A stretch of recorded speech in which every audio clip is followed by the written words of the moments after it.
yung CSE, like other subjects na integral, no, for a curriculum, hindi lang sa grade 12, hindi lang sa college, kasi we also have NSTP sa college, no. Mahalaga si CSE as a first step towards awareness, no.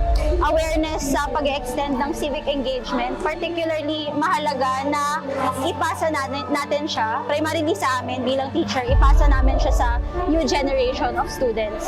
Na si community engagement ay hindi lang siya magsisilbing teaching, idea, information, pero kultura na gagawin ng mga susunod na henerasyon.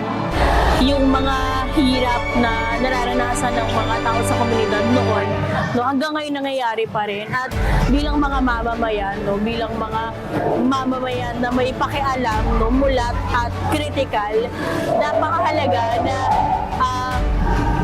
maging malinaw sa atin ano yung gampanin natin, no? Ano yung magiging role natin. Mananatili ba tayo nakapikit? Mananatili ba tayong walang pakialam?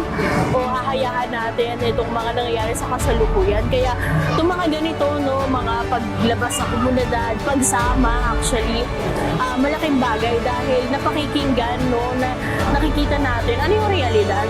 So the whole reason why I created this initiative of the BRRM seminar was because during our DIA subject where we were with Nanay Luz, our foster family, she described and told us how sobrang vulnerable talaga ng community nila sa mga natural hazards like said dun sa ano. And it really like pained my heart to know na these people na who's trying so hard to work every day always gets ruined or targeted by these disasters.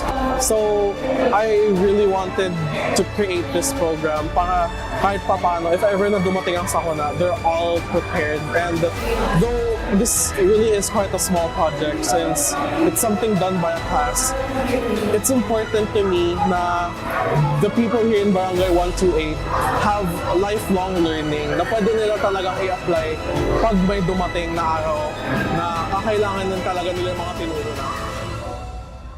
Yung mga ganitong experience, yung mga ganitong event, hindi siya bago sa akin kasi ito yung line of work ko. Kumbaga nagpupunta rin talaga ako sa komunidad.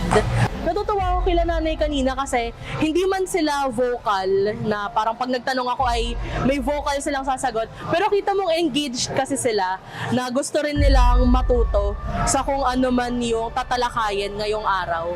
So parang aware din sila na oo nga nakakapagod na mamamayan lang lagi.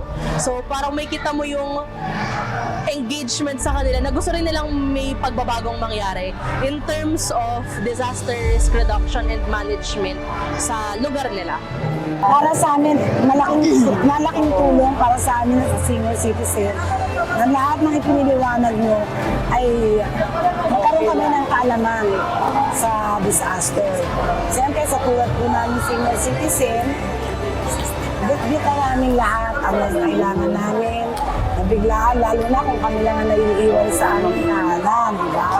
Lalo na sa FEU, di ba, ipinupush through natin sa mga bata yung values ng fortitude, excellence primarily, and service, no? At mahalaga na pinapractice ito ng mga kabataan.